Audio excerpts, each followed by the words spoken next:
Hey!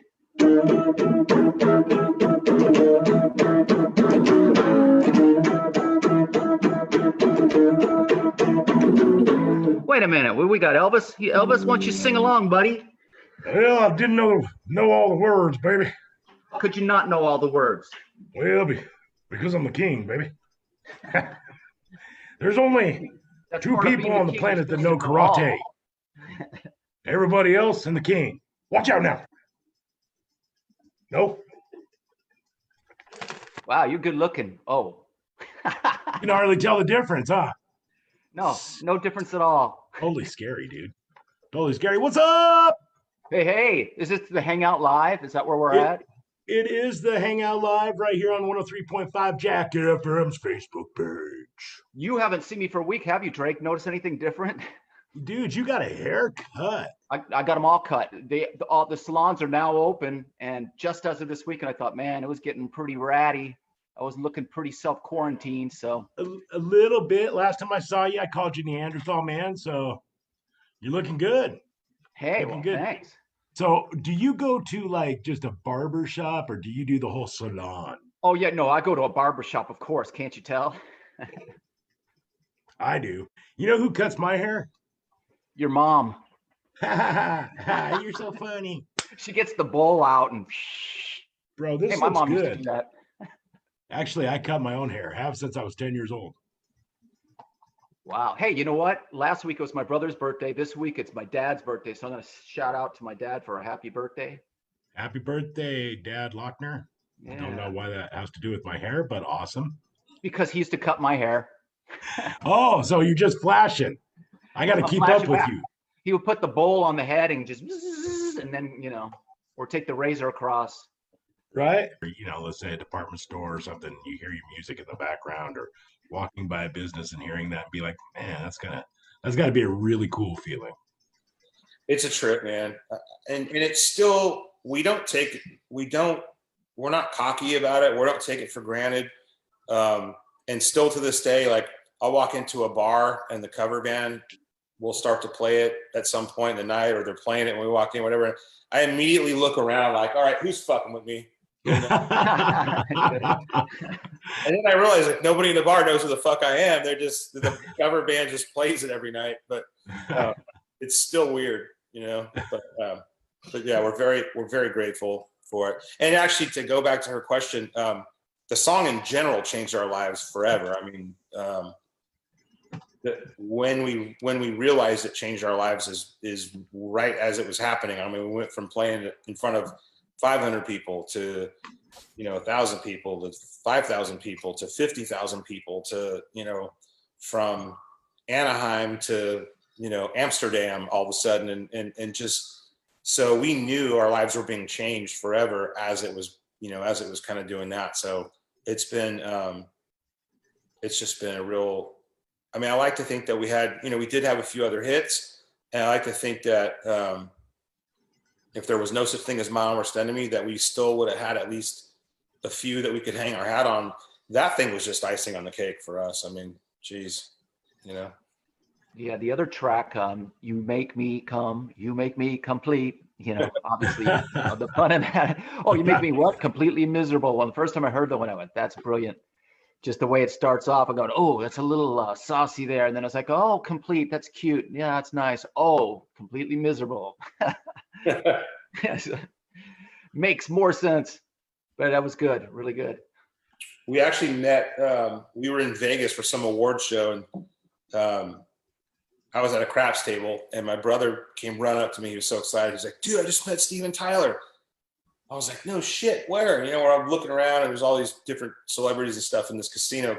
I forget what awards show it was, but he's like, he came up to me, and I just went up to him. I introduced myself and said I was a huge fan, and he said, oh, lit, I know you guys. And then he started to sing the song. He's like, and I thought for sure he was going to sing My Worst Enemy, but he went, you make me come. And I was like, what? And it was super, like Steven Tyler was like the first guy to compliment us, not on My Worst Enemy, but on our other singles. So that was kind of neat. That's cool. That's badass. That had to be surreal. We've got the Popoff brothers now that is giving us like an outlet to release songs that, if we feel like releasing a song. Oh yeah, there you go. And so this is going to allow AJ and I to just put songs out whenever we feel like it. And they don't have to be any genre or whatever. We just released that song, Sons and Daughters of Summer. Yeah. And so, yeah, man, we're just going to bring Lit kind of back to what it was. And because now we don't have that pressure of like feeling like it has to be representative of everything we're all about right this second. And the second we split the two, we immediately started getting inspiration for both. So it's been kind of cool. Yeah, so we were very, I don't want to say poor, but we just didn't have a whole lot of extra shit when we were growing up. So well, the people on this side of the radio playing the tunes don't generally make it rich. They do it out of passion. So right. Absolutely. And we loved, and my brother and I, when we were kids, when our parents got divorced, we lived with my dad for a few years. We kind of bounced back and forth, really.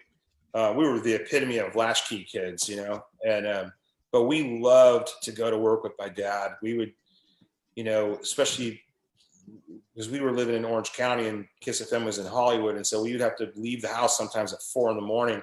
I just, remember thinking it was so cool to go to the 24-hour donut shop, on the way there, get some donuts and get some coffee and get all jacked up on coffee, and then continue to get jacked up on coffee at the radio station and answer request lines and all that. It's funny because then, many years later, 99, when we first started being on the road and visiting radio stations, we felt very at home. We would walk right into the thing. We go, "Where's the kitchen?"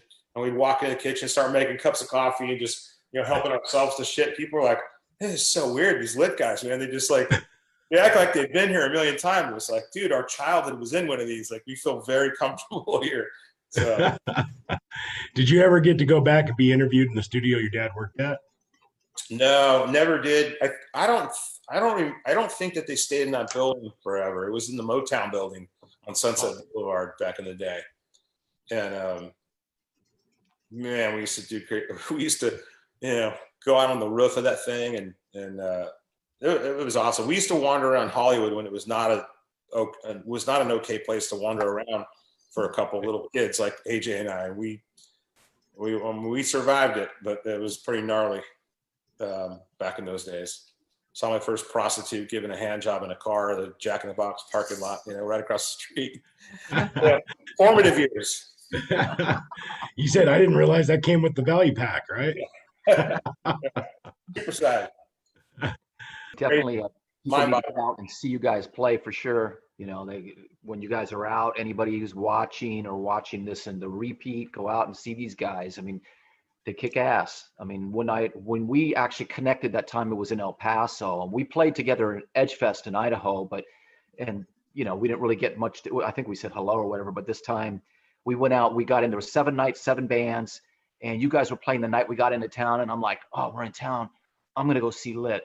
We're going to catch their set. And Tony and I went over there and watched the set. And when it was done, we went back and, hey, hi, and that's when we all connected and all. But the band is, get out and support them, go out and see them when they play, get some tickets. Thanks, man. It's fun. Isn't that fun? Isn't that fun when we get to do that? I mean, we love when we're doing those festivals that are 2, 3, 4 days in a row, and we fly in the night before. We're always excited when there's someone cool playing, because we try to haul ass and get there. And usually the runner's pretty cool, and we'll take you over there and get you the passes you need to get back there and all that. But yep.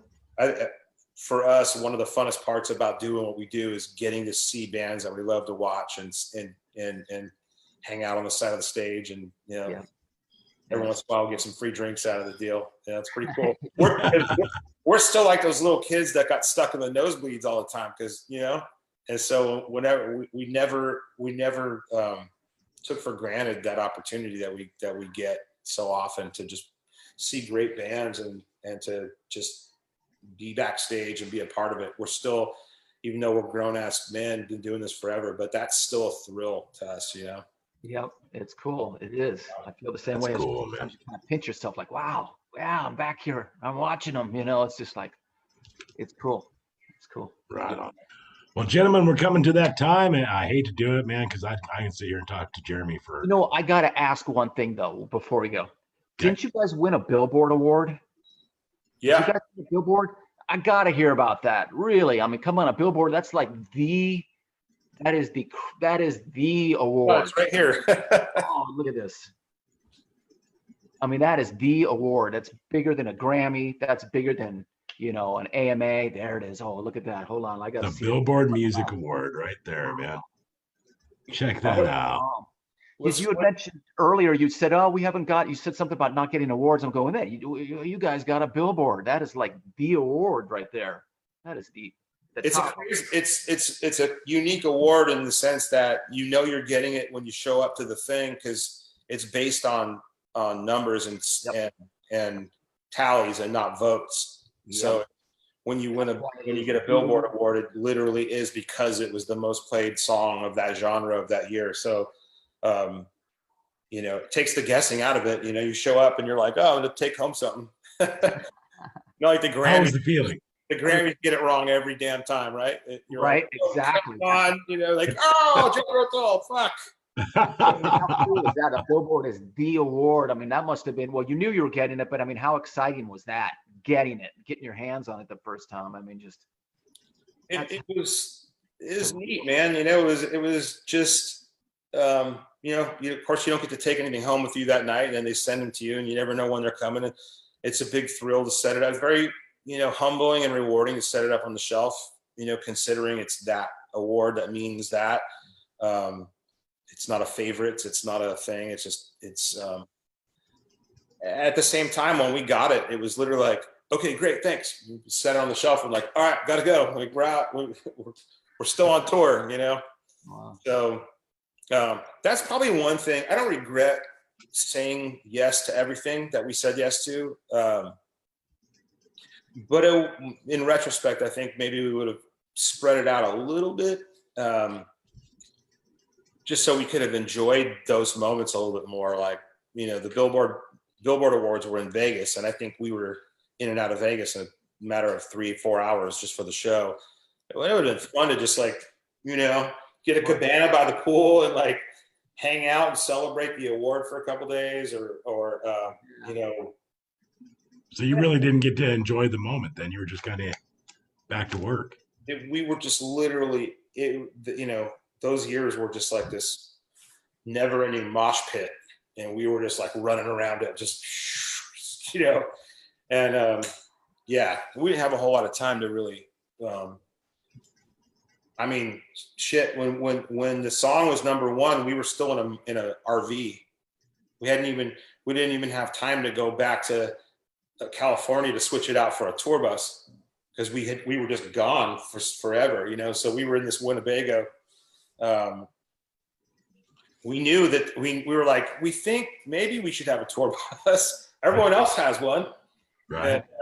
And it's funny, is even back then we would pull up, and I remember, never forget, we were number one for like the 8th week in a row. We were playing this big festival in Chicago, and I mean, with like the Chili Peppers and Hole and Stone Temple Pilots and all these amazing bands, The Offspring, and our motorhome was parked out next to all the tour buses, and then our Winnebago was in the middle. And there was more people partying on our Winnebago than on anyone else's bus. It was like, it was the place to be. It was just like, we had a Jaeger tap machine in there, and we had just shit tons of Natural Light beer, and we were like, woo, and then, but we had to kind of keep it real because we had to take turns driving to get to the next town, Wow. Crazy. Wow. But love those days, man. It was so great.